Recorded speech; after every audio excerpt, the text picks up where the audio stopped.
Bismillahirrahmanirrahim. Wassalatu wassalamu ala Rasulillah sallallahu alaihi wasallam wa ala alihi wa sahbihi wa man wala. La haula wa la quwwata illa billah. Yang kami hormati para ulama, para ulama, segenap pengurus harian PCNU Kabupaten Malang, wabil khusus Al-Mukarram Kiai Haji Khairul Nafis Karani, wabil khusus Al-Mukarram Dr. Umar Usman, segenap jajaran Surya Kampidia PKI yang hadir, segenap pengurus Majelis Wakil Cabang Nahdlatul Ulama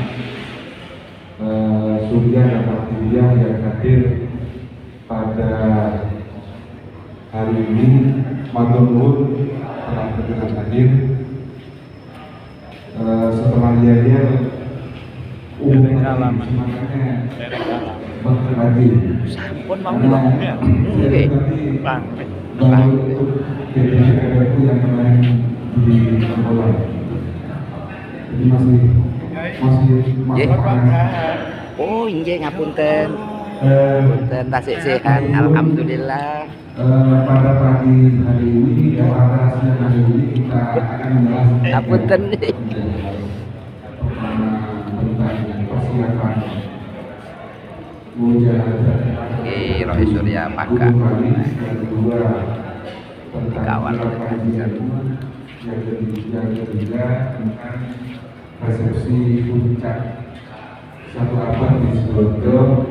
Ini pendekan. Dan yang keempat jawaban Manten ini. tentang Lujeng. puncak Pangestu alhamdulillah. resepsi satu abad di Kabupaten Malang. Sebelum kita membahas, saya bacakan dulu rangkaian acara pada siang hari ini. Pertama, Iya, ampel gading siap. akan dibuka dengan kita sekaligus tausiah dari Pagelaran siap. mewakili jajaran Surya karena Siap, panjen siap. Ini absen satu persatu. Oke, monggo. Saking putih panjen semuanya panjen. Luar biasa panjen. Saya putih ini MBJ putih. Bantu. Iya, MBJ bantu. MBJ mana ini? Ponco Kusumo siap hadir. MBJ Punti nih. Dari Dono Mulya Ji. Dono Mulya tonggo dewi. Lah Punti apa baran? Mboten rawuh. Lah nggih. Apa barane Punti? Kali bare. Langsung pembahasan nanti akan dipimpin oleh Pak Muhammad Hadir, dan 4 sesi atau 4 poin pembahasan ini mujahadah akan diketahui akan dipimpin nanti pembahasannya oleh yang berhormat Dr. Haji Umar bersama Pak Usmul Hakim. Kemudian Sakira PDIPU nanti akan dipimpin pembahasannya oleh Pak Usmul Hakim juga dengan Pak Suhaimi Arif tentang puncak resepsi satu abad di Sidoarjo akan dipimpin oleh Bapak Daniel dan Bapak Isa Sori. Tentang resepsi satu abad Kabupaten Malang di Panjen akan dipimpin pembahasannya oleh Kiai Haji Fauzan Mendir dan Bapak Usman Hakim. Kemudian ditutup dengan doa. Baik, untuk mengawali rapat kali ini dimohon kepada Al-Mukarram Kiai Haji Fauzan Mendir untuk membuka aktivitas sekaligus disambung dengan tausiah.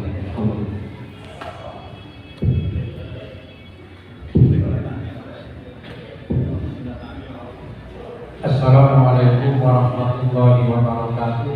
Waalaikumsalam warahmatullahi wabarakatuh. Bismillahirrahmanirrahim. Mustafa Muhammadin sallallahu alaihi wasallam. kembali dan dari ikhwan minal anbiya wal mursalin wa tabi'in sholihin wa syekh Muhammad bin Abdullah Bismillahirrahmanirrahim mustahidin bila mufassirin wa muhaddithin wa ulamatin amrina bil midin bismillah wa nisromo bismillah ma'asis bin ahbatin ulama Bismillahirrahmanirrahim lahumul fatihah. A'udzu billahi minasyaitonir rajim. Bismillahirrahmanirrahim. Alhamdulillahirabbil alamin. Iyyaka na'budu wa iyyaka nasta'in. Ihdinas siratal mustaqim. Shiratal ladzina an'amta 'alaihim. Bismillah, alhamdulillah, salatu wassalamu ala rasulillah Sayyidina Muhammad bin Abdullah wa ala alihi wa sahbihi wa mawala la hawla wa la quwwata illa billah ma'atul hadratul kiram pada para kiai, para alim, para ulama benar berjalan mengurus dan bimbing NU pada Kabupaten Malang dari Syria, Ketua Syria, Hatib, Sekretaris dan Bendahara yang hadir pada kesempatan siang hari ini. Juga tak lupa kepada jajaran pengurus harian, pengurus cabang dan Kabupaten Malang, hadir dari jajaran Wakil Ofis, jajaran Wakil Ketua, Sekretaris dan jajaran Wakil Katib yang hadir pada kesempatan siang hari ini. Alhamdulillah siang hari ini kita dapat berkumpul dalam rangka rapat koordinasi persiapan dalam rangka kegiatan apel akbar dan mujahadah juga persiapan menyambut kegiatan acara apa. Mudah-mudahan siang hari ini senantiasa dalam ridho dan amanah Allah Subhanahu wa taala. Amin amin. Para bapak yang berbahagia, pengurus cabang NU Kabupaten Malang berjalan hampir 1 tahun ini, alhamdulillah semua lembaga bergerak aktif berjalan. Sebenarnya sekitar 18 lembaga itu semuanya berjalan sesuai dengan proporsinya masing-masing. Itu juga terlepas dari para koordinator juga yang terdiri dari jajaran pengurus cabang Nahdlatul Ulama Kabupaten Malang. Di samping itu yang kedua, pengurus cabang sendiri juga mengadakan kegiatan secara rutin. Yang pertama adalah Lailatul Istimewa, yang kedua Majelis Taklim.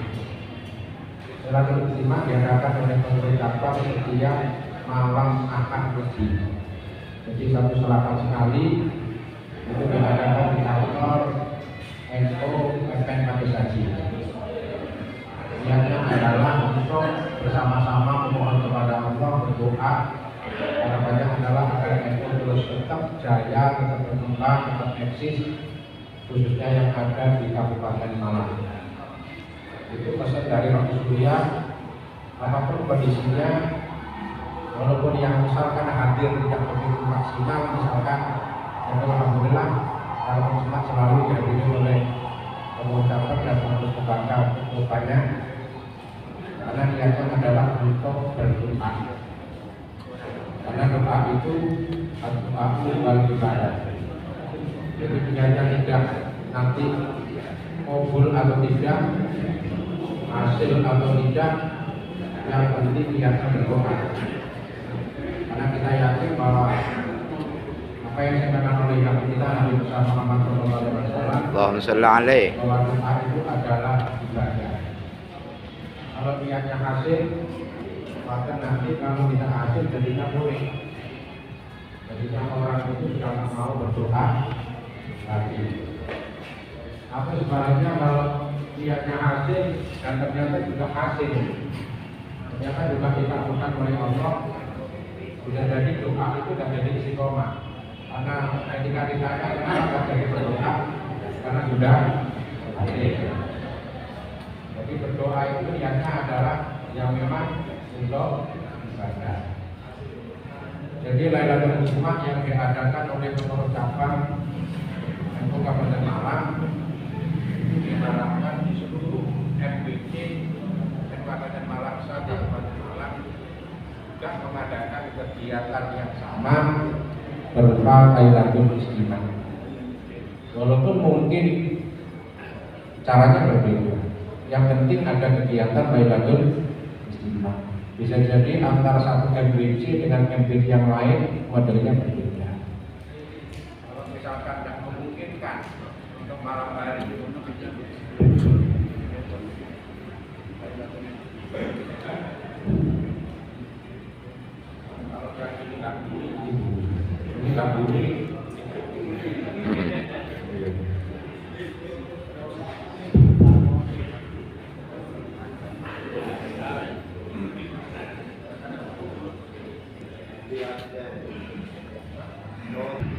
halo.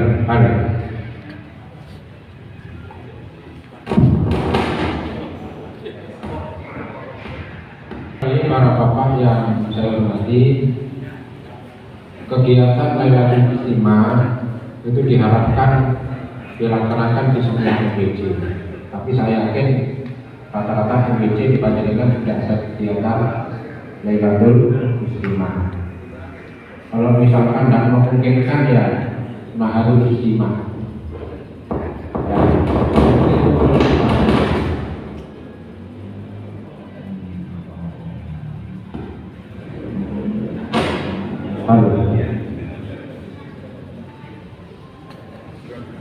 Apa tujuan Lailatul Istimah?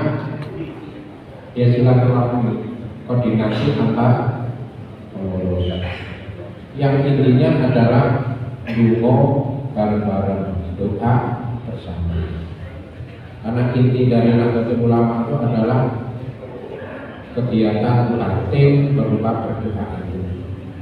Yang kedua, kegiatan rutin yang diadakan oleh pengurus cabang Nahdlatul Ulama adalah majelis taklim. Sebagaimana yang selama sudah berjalan setiap 3 bulan sekali, dulu di Masjid Baitur Rahmah Kepanjen menghadirkan Gus Ghafur bin Maimun, kemudian yang kedua menghadirkan Gus Kausar, dan yang ketiga hari kemarin Gus Islah Lahrawi yang luar biasa sekali kemarin menghadirkan yang hadir mendengarkan apa yang telah beliau sampaikan itu. Kita dari pengurus cabang memang sengaja mengundang tokoh-tokoh tingkat nasional dari kalangan milenial, dari kalangan tokoh-tokoh muda NU yang alhamdulillah ternyata NU ini nggak kehabisan stok. Ketika ditinggal yang sepuh, bermunculan tokoh-tokoh muda yang potensial. Jadi setelah kita tahu ada Gus Muafid, ada Gus Bahar, baru ini muncul Gus Islah Lahrawi. Dan itu juga luar biasa sekali kalian kalau lihat di YouTube. Telah membuka tabir selama ini gerakan-gerakan teroris, gerakan-gerakan radikal yang akhir-akhir ini jarang diungkap oleh tokoh-tokoh Nahdlatul Ulama. Selama ini kita hanya perang dalil, perang agama terhadap kelompok-kelompok Wahabi. Ternyata beliau bisa mengungkap dari sisi gerakan.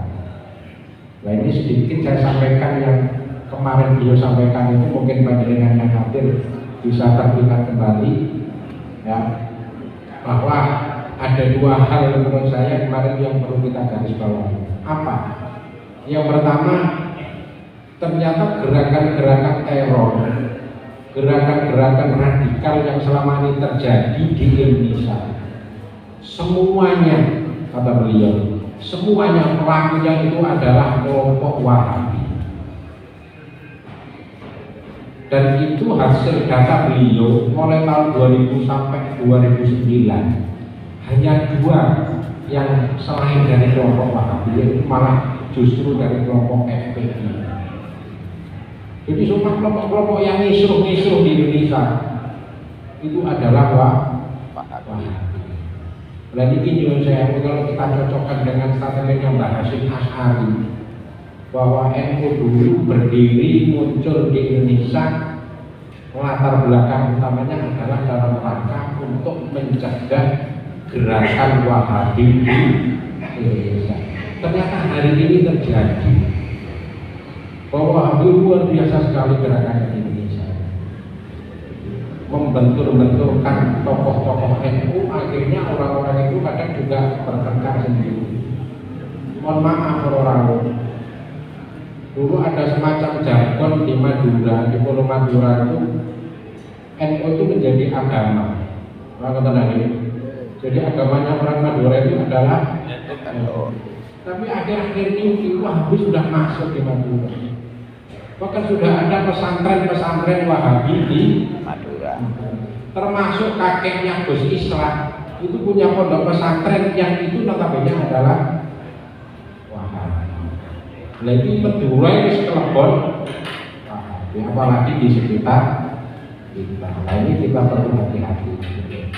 Jadi yang pertama statement beliau yang disampaikan adalah gerakan-gerakan teror dan radikal itu semuanya pelakunya adalah Wahabi. Terus yang kedua, ini yang menarik saya tangkap kemarin di Dapur itu ya. Orang-orang Wahabi yang selama ini membid'ah-bid'ahkan, menyesat-nyesatkan, mengkafir-kafirkan, mensirik-sirikkan amaliyah Nahdlatul Ulama itu rata-rata hanya modus, hanya dibuat-buat. Jadi dalil itu sebenarnya bukan tujuan utama, dalil agama. Jadi mereka selalu mempolitisasi dalil agama. Intinya mereka ingin memberangus gerakan-gerakan amaliyah-amaliyah yang selama dilakukan oleh orang-orang ahli sunnah wal jamaah yang notabene adalah Nahdlatul Ulama di Indonesia. Maulid misalkan, mereka akan membid'ahkan. Sebenarnya kalau mereka dalil tentang hari bid'ah itu sudah lama terbantahkan oleh kiai. Mensyirikan ziarah kubur sudah terbantahkan oleh dalilnya kiai. Tetapi tujuan utama mereka bukan itu. Di pemerintah Arab Saudi itu tujuannya adalah takut dengan adanya kumpul-kumpul banyak orang kalau di sana ada gerakan. Tadinya dilarang pakai dalil agama. Sebenarnya modus itu politisasi agama. Dua hal itulah yang poin penting yang bisa saya rangkum apa yang disampaikan oleh Gus Islah. Ke depan para kiai besok yang malam juga akan mengadakan kegiatan majelis taklim kembali. Insyaallah nanti di mana di Panjenengan MBD yang siap untuk ditempati. Kita juga akan menghadirkan tokoh-tokoh muda dari kalangan NU yang levelnya nasional. Mungkin bisa Gus Koyum, mungkin bisa siapa begitu ya, atau Gus Reza begitu, nanti akan kita hadirkan agar kita sebagai pengurus NU mendapatkan banyak pencerahan-pencerahan tentang Nahdlatul Ulama. Nah, selanjutnya itu adalah kegiatan-kegiatan yang malam yang terkait dengan pencerahan-pencerahan agama. Selanjutnya berikutnya adalah melalui keorganisasian. Ya, tentu melalui lembaga-lembaga yang sudah berjalan, termasuk juga apa yang akan dilakukan ke depan. Diharapkan nanti semua mengurus MBC NU untuk derek-derek ikuti mensemarakkan dan mensiarkan apa yang menjadi kegiatan yang akan kita adakan ke depan ini, termasuk apel akbar, mujahadah, gerakan satu abad, apalagi kirab panji, ya itu program-program yang telah dicanangkan, program-program yang telah disepakati bersama, kita bergerak bareng-bareng untuk menunjukkan bahwa NU ini kuat, bahwa NU ini dikdaya sebagaimana tema peringatan satu abad. Jadi pada satu sisi kita secara organisasi satu komando bareng-bareng menggerakkan Nahdlatul Ulama melalui berbagai macam program, tapi pada sisi yang lain ya kita juga ingin mengembangkan wawasan kita tentang Ahlus Sunnah wal Jamaah, tentang ke-NU-an biar lebih kuat. Sisi gerakan tetap kita jalankan sesuai dengan instruksi, dari sisi pemahaman keagamaan kita tetap terus belajar agar kita paham tentang apa sih Ahlus Sunnah wal Jamaah, apa sih Nahdlatul Ulama. Saya rasa selama apa yang ada di dalam ADART NU bahwa NU itu Islam yang berhaluan Ahlussunnah wal Jamaah dengan akidahnya mengikuti paham Imam Maturidi dan Imam Asy'ari, dengan fikihnya yang salah satu 4 mazhab, dengan tasawufnya yang Imam Ghazali dan Imam Junaid al-Baghdadi. Itu kita pelajari pemahamannya, kita pelajari biodatanya, kita pelajari apa yang menjadi statement beliau itu. Insya Allah kita tidak akan mudah terpengaruh oleh kelompok-kelompok yang selama ini terus bergerak di sekitar kita. Kita tahu bahwa mereka terus bergerak dari semua bidang, tidak hanya dakwah, juga pendidikan, juga ekonomi, juga pertanian. Contohnya dulu yang pernah ACT itu Pak, punya program apa itu pembibitan padi yang katanya 1 hektar bisa menghasilkan 10 sampai 15 ton. Ibu di desa Pulau Tajinan Tandan Mulia itu sempat dimasuki ACT. Sawah berkok milik kepala desa yang 1 piring setengah bagian dimasuki ACT, ditanami padi, kemudian di sisi-sisi sawahnya itu ada bendera ACT yang besar. Kepala desanya nggak paham kalau ACT itu ternyata kelompok-kelompok sebelah.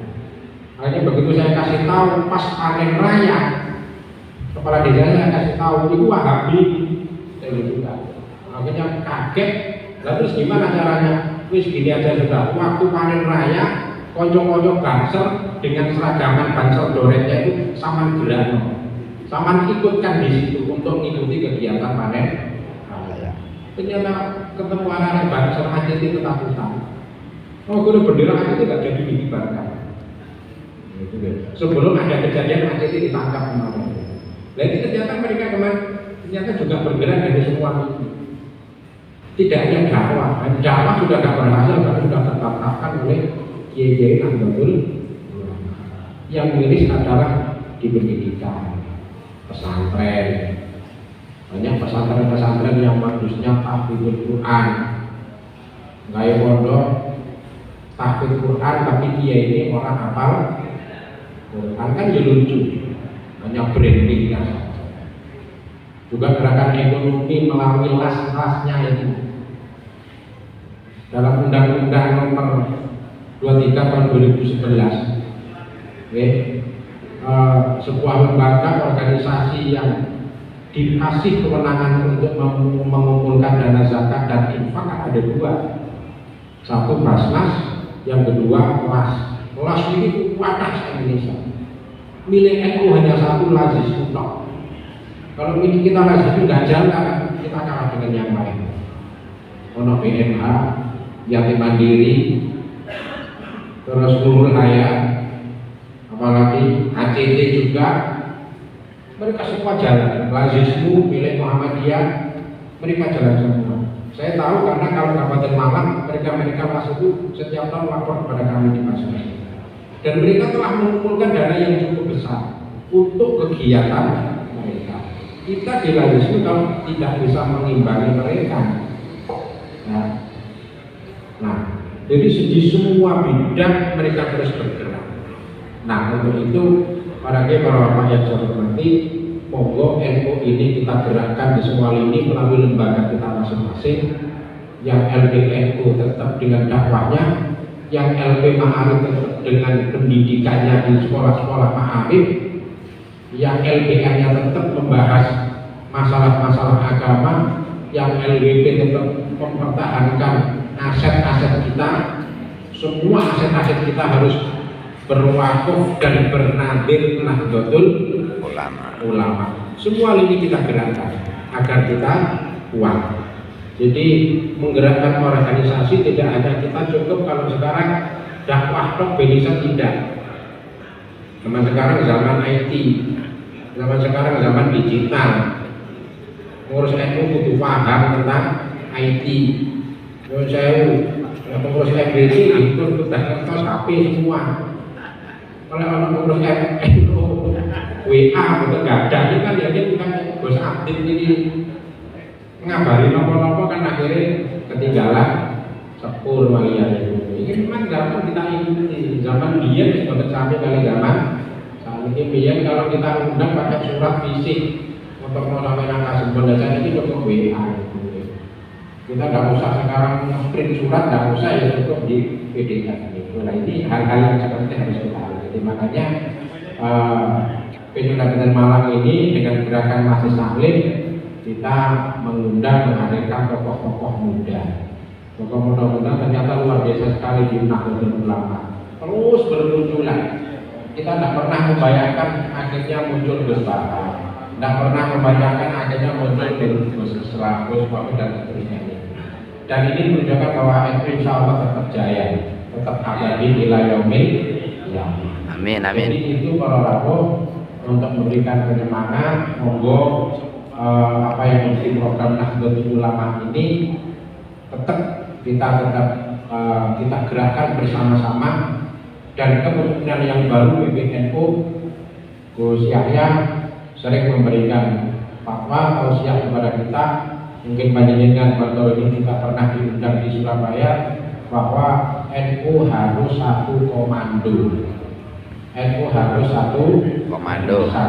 Ketika di atas suaranya A, yang kita di bawah juga mengikuti A. Nah itu kelemahan kita kan dibagi satu.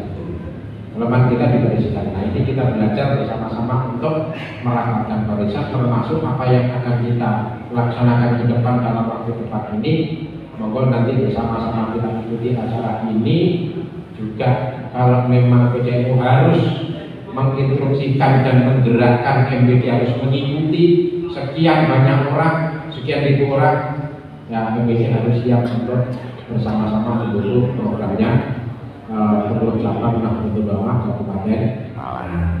Saya rasa itu sebagai mukadimah pada rapat koordinasi sore ini. Mudah-mudahan sedikit yang menyampaikan ini mendapatkan sedikit manfaat bagi kita semua. Kita senantiasa dapat ridho dan mengenang dari Allah Subhanahu wa taala. Amin. Dari saya ada mohon maaf. Assalamualaikum warahmatullahi wabarakatuh. Waalaikumsalam warahmatullahi wabarakatuh.